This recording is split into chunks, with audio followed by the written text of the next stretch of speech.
exciting.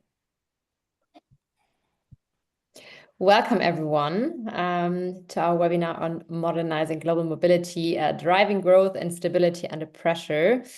I'll just give it 10 more seconds to see people dropping in. I can already see the number of participants growing. So welcome everyone. For those who don't know me, I'm Hannah. I'm one of the founders and the CEO of Localize, and I'll be today's host and moderator. And very excited to have you all here. Localize has been diving deep into the topic of global mobility, immigration, and everything around it over the last, I think, now already 7 years. So I'm really excited because, of course, there's a lot of changes that's happening, both inside of our industry, but also outside, and things that are having an impact on us. And so what I always really like is just having that exchange, because I think talking to people who are in that industry and getting the insights on how their day-to-day is changing, and also the recommendations that they have has been super valuable. Also for me to just stay informed, but also learn anything new all the times that we are doing those events. Generally around today's topic, as organizations navigate cost pressures and resource constraints, global mobility teams are being challenged to rethink their strategies. And so I think also getting the input on where can you take your strategy is super important. Our panel today will share actionable insights on one, enhance operational resilience, but then also to unlock cost-saving opportunities, and as well leveraging technology and data. There's a lot happening right now, around all the AI hype. And of course, also last but not least, fostering collaborative partnerships. So I'm very excited. We'll also close up with a Q&A session, but I wanted to already invite everyone. Feel free to drop your questions also on the go. If there's something specific that you want us to dive deeper into, I would also try and already cover that during the session. So we want to make this as interactive as possible. So really, feel free to just drop that in, and I'll always have a look on the go. And now enough talking from my side. Let's meet our speakers. First of all, a big thanks to the three of you for joining. Handing over to you, would love to, of course, get your general intro, but also your path into global mobility. Ali, let's start with you. Thank you, Hannah, and hello, everyone. My name is Ali Muhammad Ali, and I'm a global mobility professional with over 12 years worth of experience. I've had the pleasure of working with some reputable organizations within the global mobility function. And in terms of my path of global mobility, I'm sure it's very similar to majority of people on the call today. I kind of fell into global mobility rather than actively seeking it out. I have no idea how I fell into it. It was just an opportunity came and it looked amazing. And it just really resonated with me throughout my career in terms of global mobility. In terms of my skill set, I would say it does include managing the full assignment lifecycle, as well as actively participating in implementing assignment management systems and policy reviews. I'm an expat myself, so I'm actually a trailing spouse and relocated from London to Dubai just over a year ago now. And I was very fortunate to remotely work for my previous employer for a period of 1 year. And I'm now actively seeking new opportunities here in Dubai.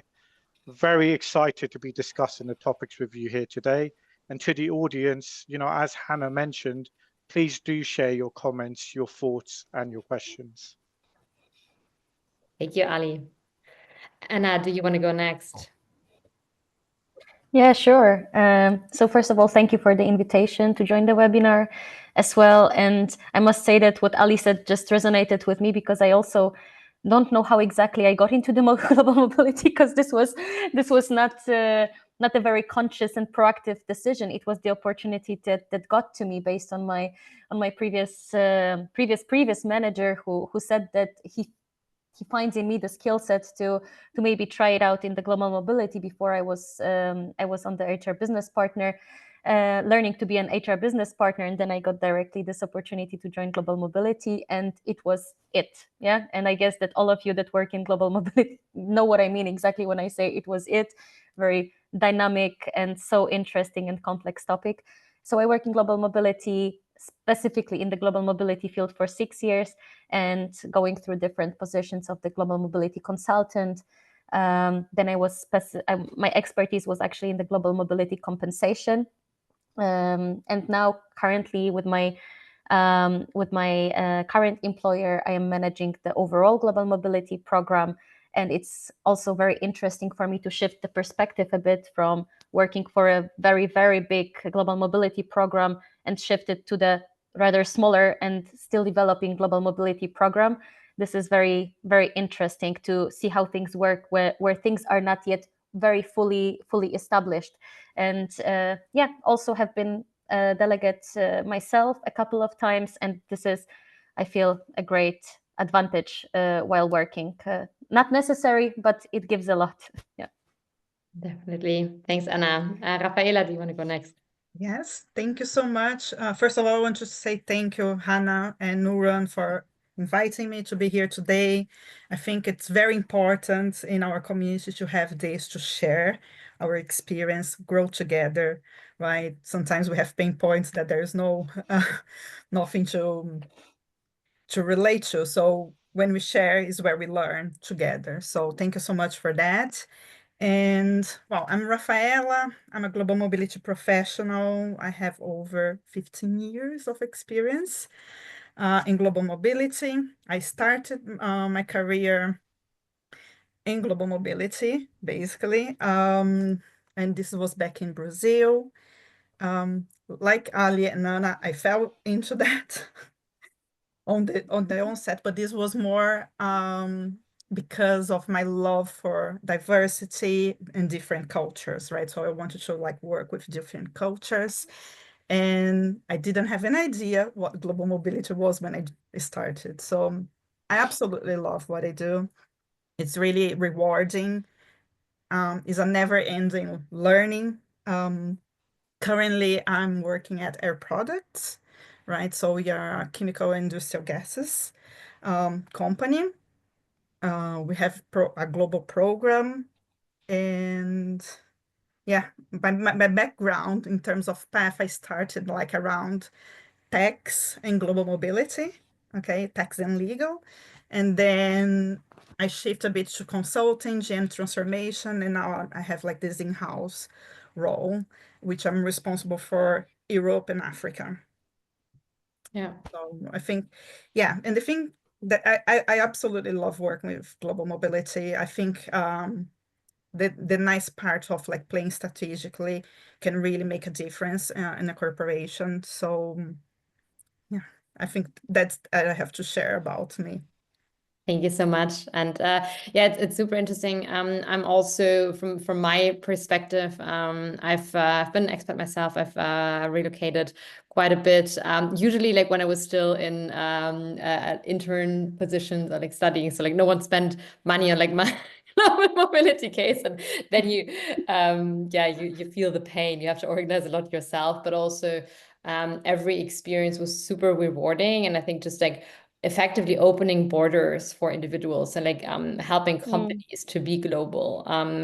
There is such an importance within global mobility, and like also really it's a key lever for organizations to operate globally. And so it's a super interesting function, even though people who are not within global mobility like often don't even know that much about it. So it's fascinating, but I also really fell in love with it. But yeah, enough about me again. And talking about challenges. In your experience, like what do you see as the biggest challenge facing global mobility today? Rafaela, maybe now you want to go first. Yeah, well, for me, one of the biggest ones that I can see everybody talking about, because this is nice to share, is around costs, right? There's a lot of talk about cost containment or optimizing how we spend the money, right? Because global mobility doesn't actually create revenue, right? So we spend. But we have to see that and propose that to business as an investment. So how we showcase that. So I think for me, the number one topic is costs at the moment, right? The challenge. Makes a lot of sense. Anna, what's your take? Definitely. Also, I agree that cost is is the big topic at the moment, and restrictions that we are living around. But I think that we probably have also a couple of.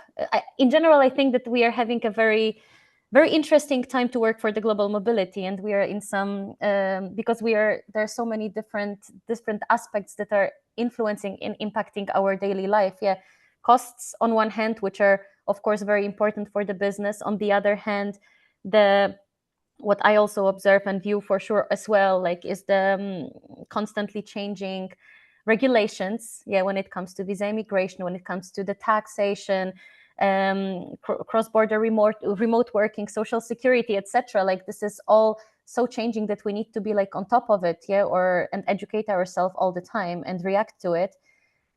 And I think that it's also necessary to mention about the whole geopolitical situation at the moment. I think that this is something that definitely impacts our daily life, and we as the global mobility professionals, but also our delegates, like, we need to react very fast to the changing environment, and maybe also we need from our delegates even more flexibility, even more adaptability to the changing environment. And I think that, yeah, it's exciting. It's an exciting and challenging time, and I think that maybe those three aspects that I mentioned are like the key ones, in my opinion, at the moment. Yeah. Thank you so much. Ali, what's your take? Yeah, absolutely. And I would agree with Rafaela and Anya in regards to the cost element as well, but not just in terms of cost of assignments. I think internally within global mobility as well, in the sense of, the cost associated with implementing an assignment management tool, or cost associated with having a third party come in and assist your organization for policy review. Beyond that, though, I really do feel that is internal pressures. And as Anya already mentioned, I also think externally to your global mobility function, I would say another challenge, in my opinion, in the last 2 years is immigration compliance. It's very clear that many countries now prefer local talent filling in certain roles rather than getting talent from overseas. And I think with that compliance, you've just got to ensure that you're at the forefront of any solutions that can be implemented. But unfortunately, they are blockers as well. Without immigration, moves do not happen. And yeah, in my opinion, definitely immigration compliance is definitely a big challenge. Yeah. You're mentioning a super interesting point there as well. I think like there the focus on local talent, but like also more constrained immigration policies. And it is interesting because I feel like right now it is possible because it is more of an employer's market. Like there's more talent available versus, for example, 22. That's like one big shift that has happened. But I think like right now, like we are very likely to see that like shifting again, just because I think like there's especially specialized talent. I think like also AI, for example, like requires like very specialized talent. And so like that talent would be very high in demand, like, and it's very unlikely to find it that locally. Then we still have that like additional shift underlying from like return to office, hybrid, remote, and like the flexibility across borders, the geopolitical landscape. And so I feel like the last like 5 years, 6, 7 years, like basically since I've been in global mobility, things have changed constantly. And so it is very, very hard to adapt. Love to hear everyone's take on like, how do you actually adjust like the strategy and like also build a more long-term focused strategy with things changing constantly. And I won't like pick anyone, so like feel free to just jump in because it's a bigger point, and I would love to spend some time on that one. So maybe I can start because I immediately like resonated to me, because I think that like what I mentioned before is that I really find it fascinating, like in my current role, yeah, working on the much smaller mobility program where the program is quite new. Yeah, we talk about like program existing for 3 years at the moment. Yeah, so this is like in general very new program. Yeah, and our employees are not yet yeah, of course, like it is communicated, but of course, you know, like this also goes like from mouth to mouth, like how it's those experiences that the program exists and the program is ongoing, etc. Whereas like in the bigger companies where the mobility programs are for 10 plus years or maybe even 20, 30 plus years, like we are speaking about a completely different story, yeah, where those programs are very well established, like the expectations from our assignees, clients, etc., like is also and from the business is different because they are used to those things. And I must say that what is fascinating for me at the moment is to see that our program is now, what we are working on is established when also the world and the demand is changing so much. And also what you mentioned, Hannah, with the, for example, remote work, yeah. So I definitely see that like the traditional way of handling the expatriations, yeah, that we are packing our delegate with the family we are sending for a couple of years. Of course, this is still in demand, but also the group for which this is in demand is changing, yeah. And more I can see that the need coming from the employees itself, yeah, or from the talents, is coming to work remotely. And I must say that this is something that I see a lot. And regarding the answers, like how the business or how we are reacting to it, this is very fresh, yeah. So I would say that on one hand it is fresh, on the other hand it always depends, and it's so complicated to build a very stable, like a very fixed policies around this topic on how to deal with the remote working, virtual teams, etc.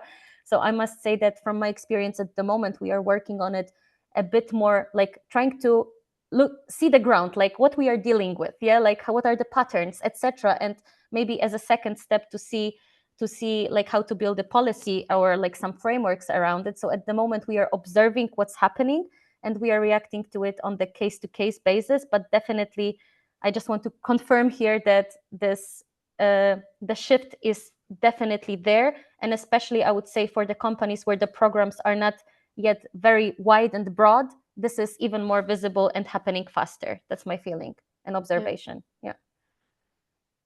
And if I can add, like I come from a very established global mobility program, right? So it's the opposite. But still, we are constantly evolving. So we came through like a big transformation recently through our policies, and also it's a little bit different because of the industry, right? So we require people to be on site working, right? So remote international work is not much like in the table for this industry, but things like driving costs that we look into, and also setting up new offices. So there is a launch of like international permanent transfer policies, right? So like focusing on more local talent or internationally hiring these people to be local. So then they're not on a fully equalized package, right? Providing a good experience, a good package, and etc. But in a long term, still like there's some cost savings, right, with this approach. So yeah, for me, it's just like a bit of the opposite, and it's interesting to see how it is. But we see like constantly we are evolving. So we went through some transformation, and then something else come in the mandate, and then we have to tweak, and things have to happen, right, in the policy part, financial part, systems part, right? So we have to shift everything and be very agile to make sure like you adapt and you deliver to business. So I think regardless of the program that you are, you have to be very adaptive and agile to address those changes. Very true. Ali, anything to add from your side? Yeah, I mean, my experience with the remote working policy in general, it kind of blew up after COVID. And what we found was within many industries is during the COVID period of time, people would relocate from a personal perspective, not a strategic business perspective, to locations where they had family members that they had to care for, or for any personal reasons that they had to relocate. And what I found was when we were coming out of the COVID period, a lot of companies were adapting remote working policies come back for, have we used remote working policies for strategic moves? They're normally for personal preferences. They're normally requests that have been made by individuals within the company itself for a short period of time. And that's the only thing I would like to add. It's never been used as a strategic business move. It's only for personal requests that have come in. I've never experienced remote working beyond that, unfortunately. Yeah. Thank you so much. Maybe also like an additional question for you, and like now coming back to the aspect that we discussed initially of cost and like how to design like policies and like maintain quality also with increased cost pressure, because I think of course like right now, and who knows like how long the current economic climate will last. I think like global mobility will always be key, but of course like when there's cost pressure, you have to like rethink the certain things. Like would love to hear your take on cost efficient strategies companies can implement to keep mobility programs effective without sacrificing quality, because I think like ultimately of course like it's humans that we touch, and like relocation is a very personal experience as well. And so like how do you balance that? Like what would be your take?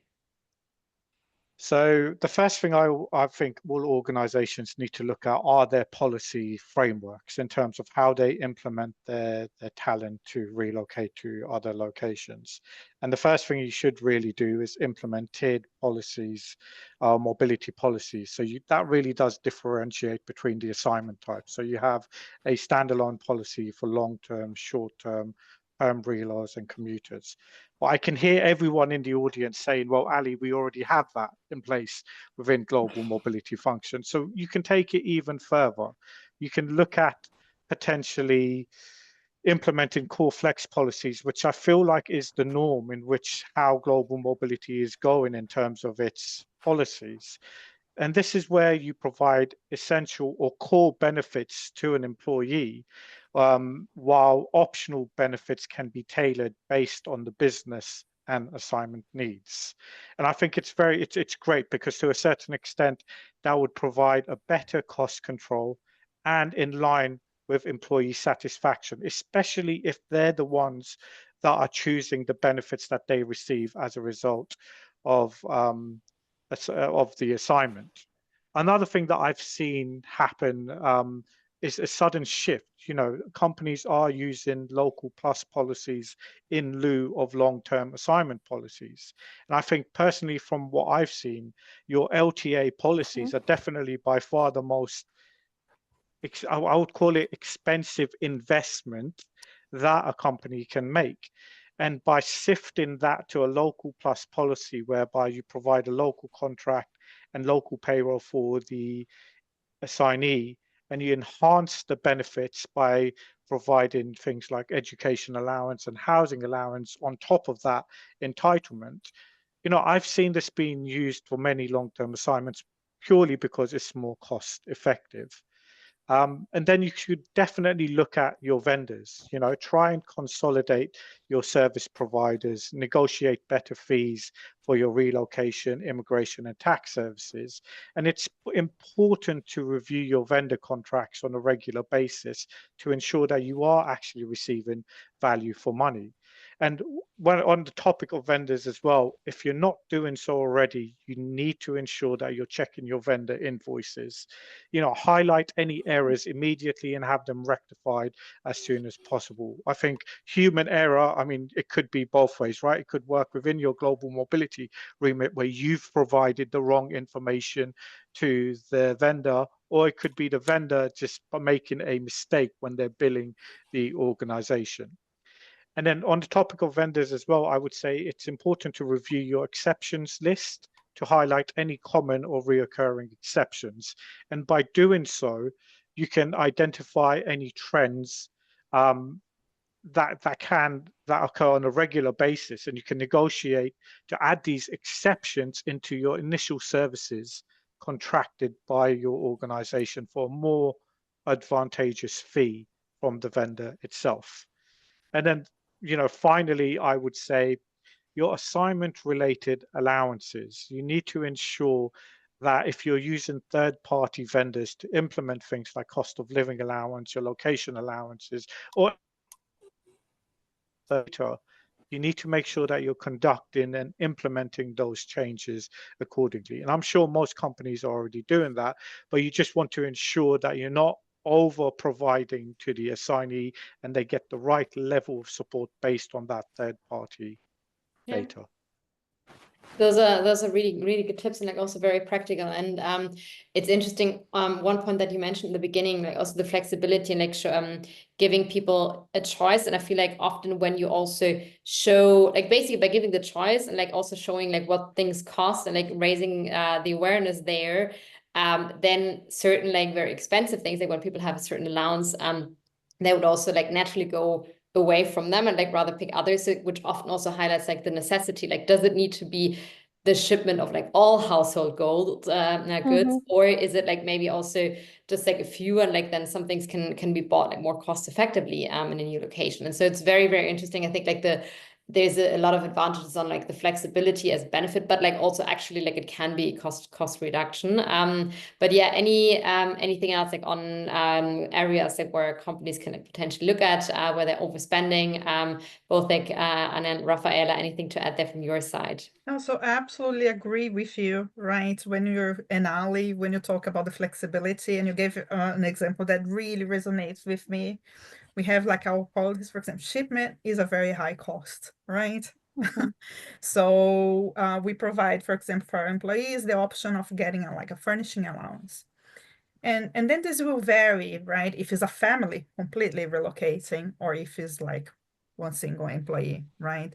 We have some employees that they would happily just move with like the furnishing allowance, which is like much lower cost than the shipment. So it's a cost saving, it's fitting for purpose, right? And feels overall is delivering also good employee experience.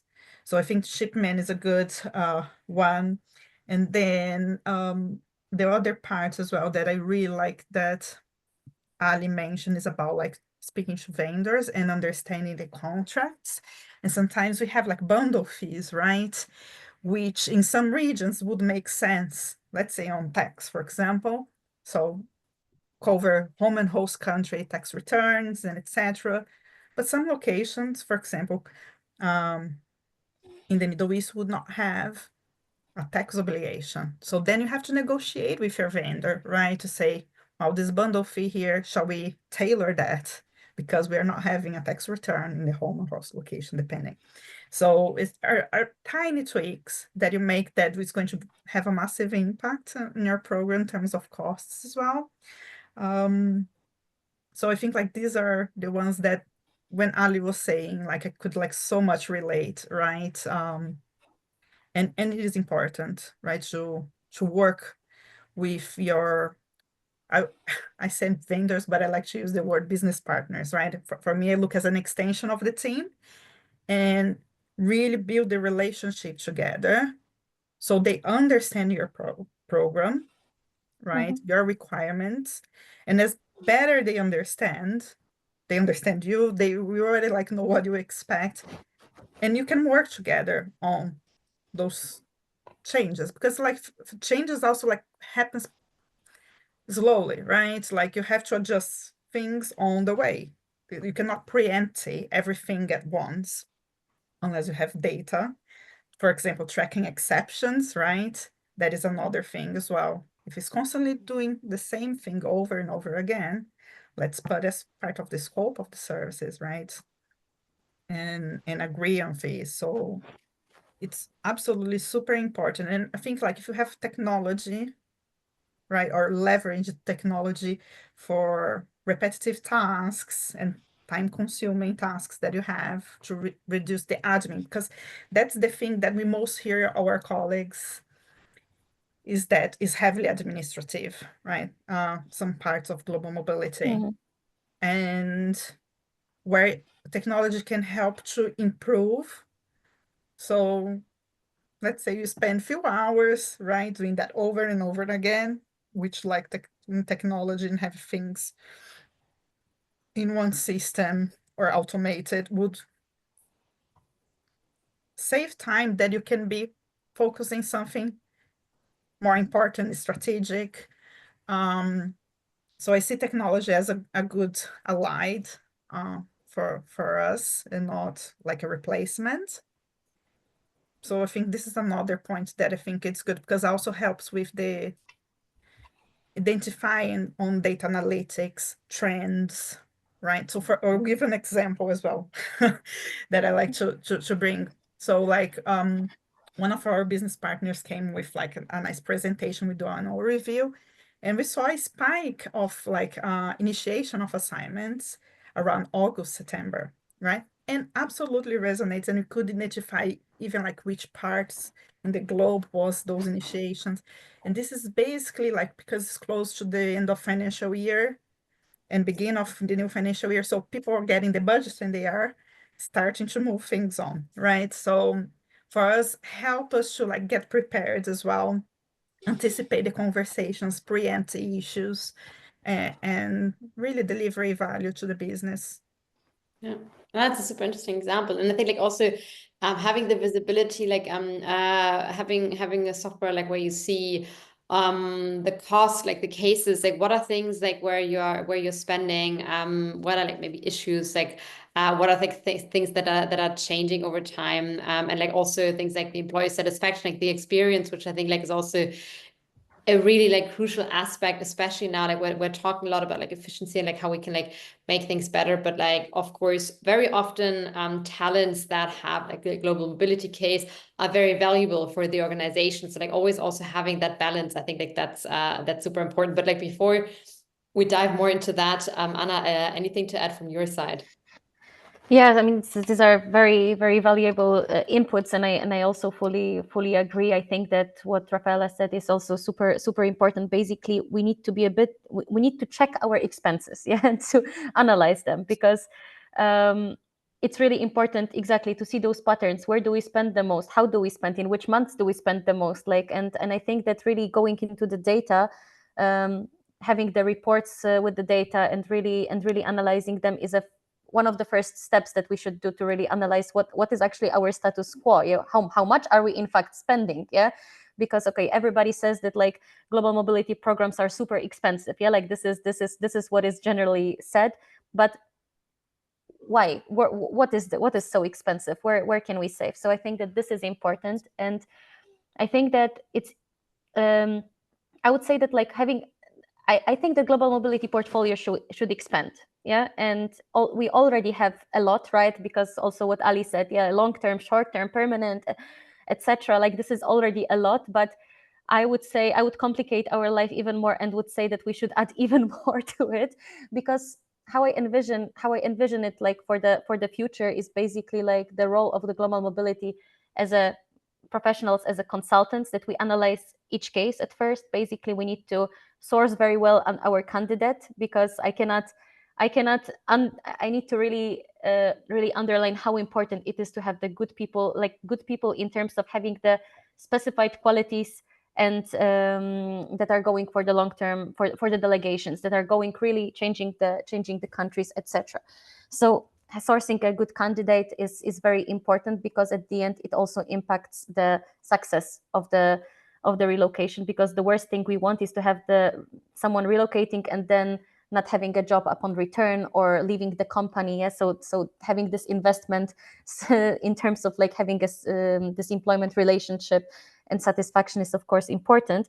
But what I mean is that how I envision it is that when we are receiving a request, yeah, that like, hey, I would like to have this person working for our company, but in a different country, and then I would envision that like we need to ask questions. Okay, but what is the whole purpose of this move? Yeah, is this move because of the talent development, intercultural experience, etc.? Is it employee driven, employer driven, or is it like a high profile job where we really need someone in the country? Or maybe it's possible that someone needs to work on the project, but it can be done fully remotely. Yeah, and he or her can work in the virtual team. So I would say that understanding, like not putting everybody into the same, let's say, okay, then it's a long-term delegation, or then it's this type of delegation, but really to understand it and to analyze it from the perspective how to achieve the goal of this assignment with the best and most cost-cutting, let's say, or cost-effective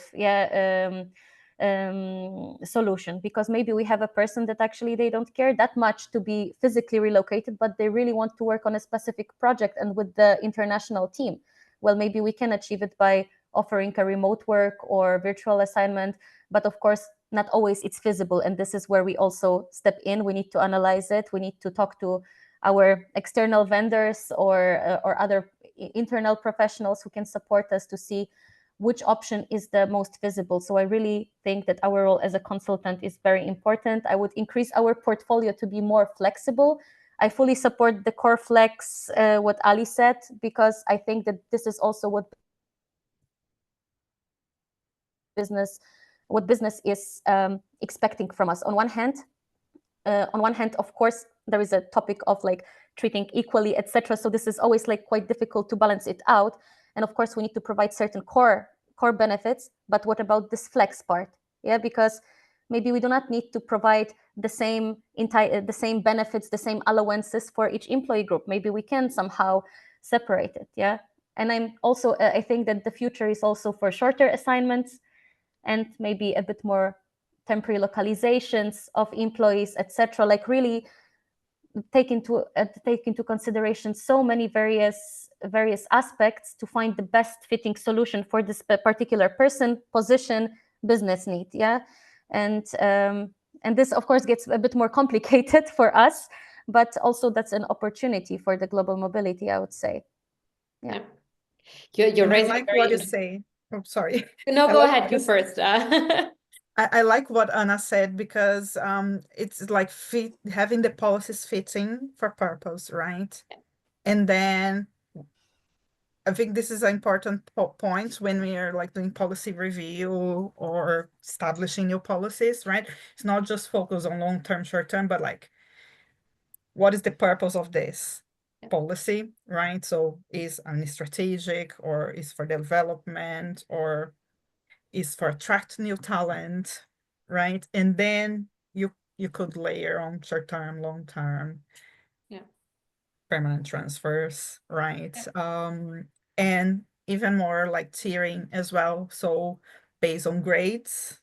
So let's say someone more senior would get some extra perks or not. But you have to ensure also junior levels, they have the right level of support, right? Because otherwise you might have problems that they don't have enough money to live in the host location. So it's very, very, very important to have this balance as well when building like the policies. Benchmarking, basically benchmark everything. The policies, the perks, check how it corresponds with the local, with the basically to know where you stand with your program in comparison to the local circumstances, which the employee is going to see, but also of course like compare it how the market is changing. Because it's interesting. I did like an exercise once and was basically comparing midpoint salary of someone on this location going international assignment and cost of living, right? And all the benefits versus permanent role in that location, right? And there was a huge gap. So then, and then there are flags as well when you're doing migration, right? Application, because you have like low, because that's the thing, sometimes you're moving people overseas from a low cost country to a high cost country, and where the things get a bit ugly, right? So it's always, you cannot have like one size fits all. So you have to always have this flexible mindset to adapt, understand the moves, and support the business to make sure you have the right package. It's a very interesting point as well. Like another kind of like scale there, how much is like the business interest versus like the individual's interest? Because I think like they're also now what I'm personally very interested in is like when there's workations and like individuals are interested in like spending some time abroad, it's a pure benefit, and like no one expects the company to pay for anything, of course, because like it's the individual who wants to go somewhere. And I do believe that there's more and more cases, I would say, like where there's like an aligned interest. For example, international trainee programs like really being a factor like for companies to attract talent, where like young talent is like looking at maybe spending like a year abroad, like exploring different destinations. And I think like there, like the cost can of course like also be like very different one versus a very senior employee who does not have any interest like on their own potentially to move, but like where there's a strong business interest, and like then you have to incentivize that person. And I think there the overall like fluidity across borders, trying to like see what's the business need, what is like also the person's willingness. And I think like that is actually also something that can be used to drive the costs down, because theoretically, when someone wants to study abroad, they're willing to spend money on that. And then of course, like when you move abroad for work, I think like the expectation is a very different one, but also because of the way that global mobility has been designed. And I think like 20 years ago, it was rather like really designed for like very senior managers. And I think like now that has been shifting, and it's a big opportunity, because enabling like rather like really enabling talent to like also move like when they want, and like kind of like trying to match the business interest and the individual interest. I think that is very, very interesting. It makes it more complex to Anna's point. But I think that's a fundamental shift. And yeah, already loving like all the points that you're raising there. Just to get back onto our agenda, it's a point, our previous point, I guess, one that I could definitely spend more time on. But I wanted to touch on like the technology and data point to improve mobility programs. So how can you use technology to make sure that you have like a good talent experience, but also like streamline processes, improve efficiency, maybe also like use AI, and would love to get Ali's take first. Yeah, sure. So my exposure to AI within global mobility has been very limited. And I do believe the existence of AI is still quite fresh. That being said, I do have to admit, I have used ChatGPT a few times within my career to understand immigration and tax compliance in particular. By no means have I ever used it to actually make a business decision. I would normally go to the specialists within that area to get the right information. But I have used that ChatGPT function in order to gain more insights into the compliance matter. Now, I always think to myself how great AI could be if it was incorporated within assignment management tools, to the extent where you add an assignee data inputs within the system, and the system could generate core information that would generate tax and immigration advice automatically. And that's just the basic need. And I know this, again, a lot of people are probably screaming at their laptops right now saying, Ali, that exists. There is technology out there. And you're absolutely right. There is technology that has that already implemented within their assignment management systems, but it's still relatively new. And that's just the basic need. AI can go beyond that and complete tasks such as, how great would it be for anyone that has to complete A1 certificates on their online portal? Imagine if AI could do that on your behalf. Now, of course, we are a long way from that due to compliance issues, technological compliance issues associated with that. But there is a sense of maybe it could complete those applications itself. Maybe AI could also, create ad hoc letters required on request from the assignees themselves as well. Really providing more efficient time for the advisors or whoever's managing the move to really utilize their time elsewhere within the relocation process. And then there's other areas in which I believe you could utilize AI as well, and that's things like automated payroll and compensation adjustments. AI can ensure salaries, tax deductions, and allowances are compliant with local law, but they can go beyond that as well. In my previous role, I was checking payslips on a monthly basis. How great would it be if AI could turn around and say, give me a report and say, well, Joe X, cost of living allowance has increased from X to Y. But hang on a minute, we haven't had a review happen. So why did that increase take place? AI could solve that for us and enable us to be more efficient with how we're using our time. In terms of customer experience, I would say, You could also have AI link in with this. I mean, many assignment management systems have a assignee platform where assignees can log into that platform to, upload their information and even gain information from it. But what if you can use AI chat boxes, I think they're called, for employee support? So these are AI powered virtual assistants to provide instant relocation supports for things like frequently asked questions, visa updates, and housing guidance. Essentially, what it would do is reduce HR workload by automated repetitive employee inquiries. Yeah. I think AI is fascinating. Unfortunately, my exposure to it is very minimal, but actually getting a demo for some assignment management systems who have incorporated AI, and it's unbelievable how it's developed. Yeah. No, and I think like there's a fascinating potential for the future. Rafael and Anya, would love to hear your takes as well, like also how like adoption could be increased, like how maybe like talent experience can be improved, and like also generally your take on technology and global mobility. Yeah.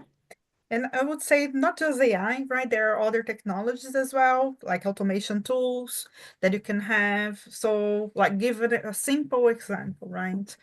So I don't know in other corporations, but we, for example, what a kickoff international assignment for us or international parent transfer is an approval form.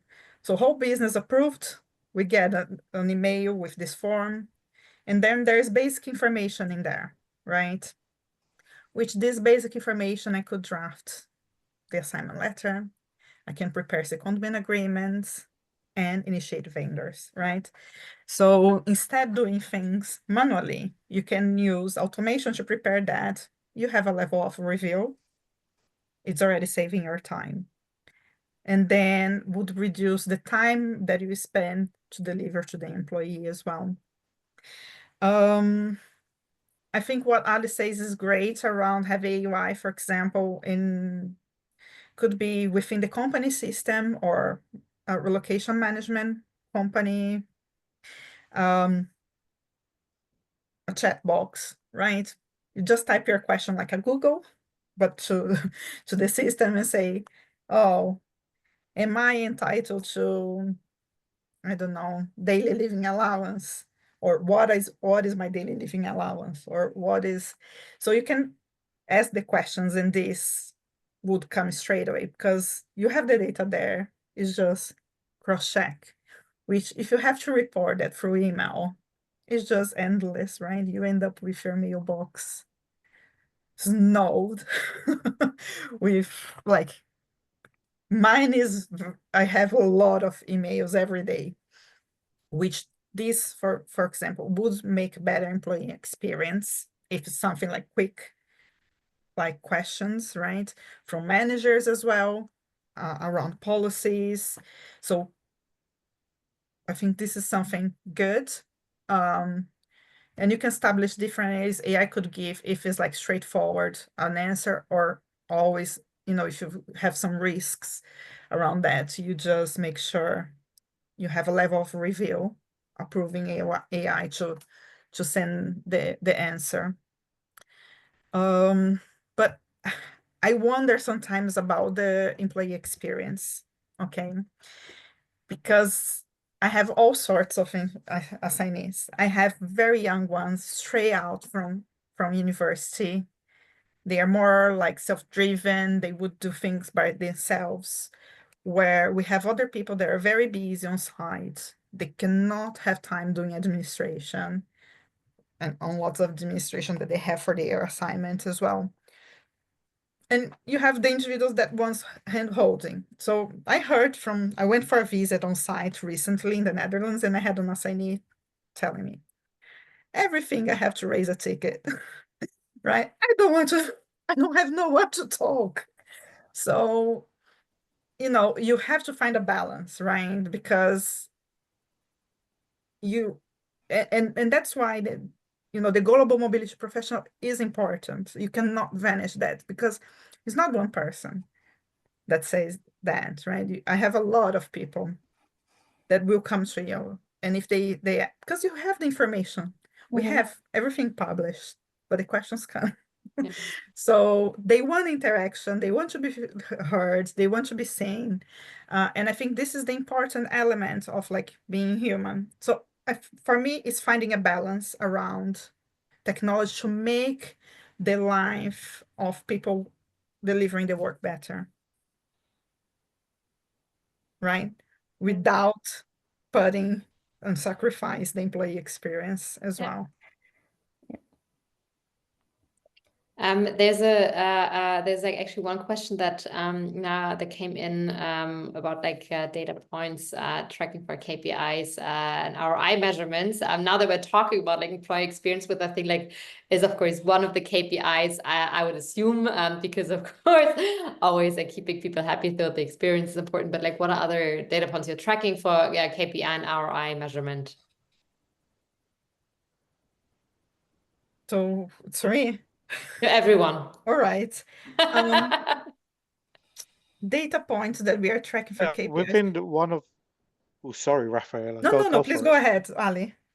No, so it's interesting. I mean, return on investment is still a gray area. You know, to give it a monetary value of how much an individual will make an organization as a result of relocating on assignment, it's still, from my experience, remains unresolved. You can't place a monetary value on it. However, one fascinating thing that an organization that I worked for actually did measure KPIs on is based on the individual's personal development plan, in terms of what they set before they relocated and how they delivered that on a year-on-year-end basis.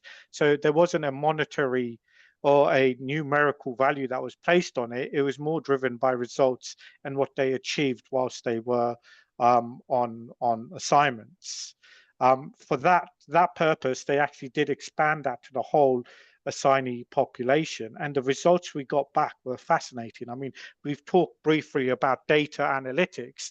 This was definitely something that was reported to our general leaders within the organization to show them, you know, we have a population here who went on assignment, and their personal development plans were tailored to their assignments in general.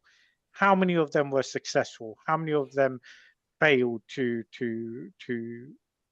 deliver what was stated within their personal development plans? And for me, that was an amazing way to actually ascertain whether or not someone was successful on assignment, and to understand the return on investment to a certain extent.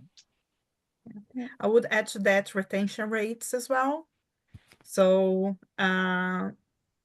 who was kept in the company, or if they left, how long after, right? I think this one, it's screaming sometimes. And it's relatively easy to implement, actually, right? Like, and also one thing that I could recommend also from my past experience is to talk to the managers when you're initiating an assignment already. What is the development plan? But not in terms of what this person you imagine to be doing, but say, okay, what is the grade level you can imagine this person after this XYZ years of assignment? Yeah, where do you want this person to be? How do you envision this person to develop over this assignment? Let's say grade 1, but okay, after this assignment, you will be grade 2. Yeah, of course, I'm imagining right now. Yeah, which is discussion with talent, right? And like really like getting and it's talent on board on the mobility program, right? But it's and it's of course very difficult, because we don't know whether this position will be there even at someone. Like, this is such a dynamic environment, but at least to show like where internally, like where as a business you imagine that what is your what you would like this employee to achieve after this years, and then to check it upon the return. Okay, was there a lateral move? Was there a promotion? If promotion, was it up to the level that you planned? To track like how the salary also increased. And this is actually I would say that it's quite easy to implement in the assignment initiation forms. You can ask additional questions upon repatriation. Also put in your assignment management systems, like to put like what is the new salary upon repatriation, new grade, was it the lateral move, demotion, promotion, etc. And then to have like a dashboard that would be summarizing it. I think that when it comes to the return on investment, I agree with Ali that we have quite limited fields where we actually can track it, right? Like it's much easier with KPIs, with some savings, etc., where we have like a real data that we can refer to. But this is something that I can imagine that is relatively, this retention rates, and this is what can be done. Yeah, that's super interesting. I'm just looking at the time, and we're approaching the end already. There's another question that I think I can weave in with the closing question that I was planning anyways. Generally wanted to see kind of like what your key takeaway strategies you would recommend to fellow global mobility professionals to ensure long-term stability, but then also like the question that we got kind of like, how do you do that? Like having in mind that you have to navigate challenges around like rising costs, resource constraints in your program. So like, what are your top recommendations for global mobility professionals? Who wants to start? I can start because I have so many thoughts, but I will try to keep it short because I know we have only a couple of minutes to finish. So I would say review your policies.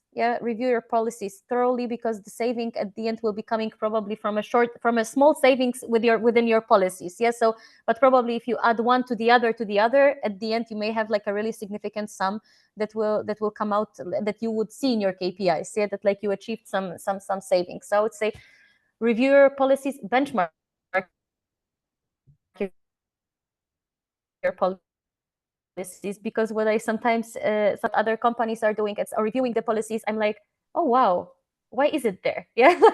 Like there's some things that may be really not really a typical thing that is in there, and then the question is, why is it there? Because maybe it's something related to the company's strategy. I don't know, maybe company is very very focused on sustainability, like my company, for example, and then certain things related to the CO2 emissions, etc. So extra things may be actually there because it's important and it's in line with the company's strategy. But on the other hand, there may be things that are completely irrelevant and they are there and maybe they shouldn't be there. So really thoroughly review and benchmark your policies, and try to cut the cost where it's not necessary without cutting, of course, again, this whole employee experience. Because at the end of the day, what I think, and also as an ex-delegate, like what was important to me is to have a great consultant that was empathetic, nice, transparent, and transparently sharing what I'm getting, what I'm not getting. Because I think that the most of the frustration for the delegates is coming from the fact that they don't understand or they don't know enough. So I think that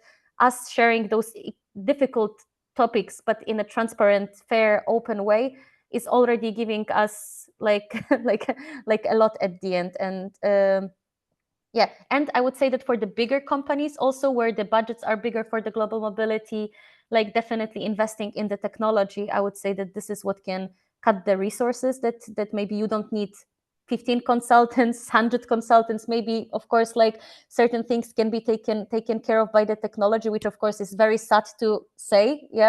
But again, like, of course, I would love to say something else, but also knowing where we stand economically, like this is unfortunately something we have to say.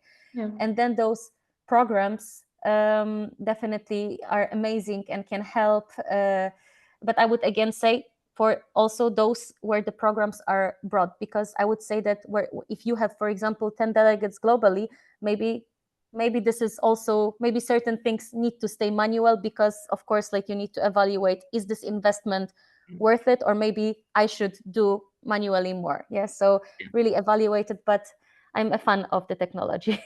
Definitely. Thank you so much. Rafaela, Ali, anything quick to add? And I need like 1 minute for my wrap up in the end, but just there's like one quick takeaway. I would love to hear it from you. Just to add, educate the stakeholders in the policy. It's very important, because they might initiate something different, doesn't fit for purpose, the whole thing is going to fall apart. True. Right? So I think this is a very important part. Technology, as Anna said, but if you cannot, use your vendor's technology, right? They also can bring insights and data to you. So sometimes you don't have the budget, but you can work together with your partners. Definitely. Thank you. That's my point to add.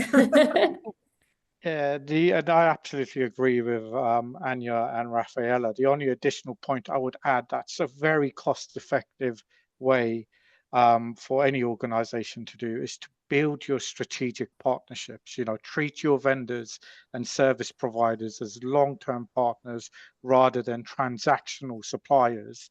And if you are going through a policy review, from experience, I would advise that you involve them in your policy development and decision making to ensure you have alignment with the business objectives as well. Yeah. Oh, thank you so much.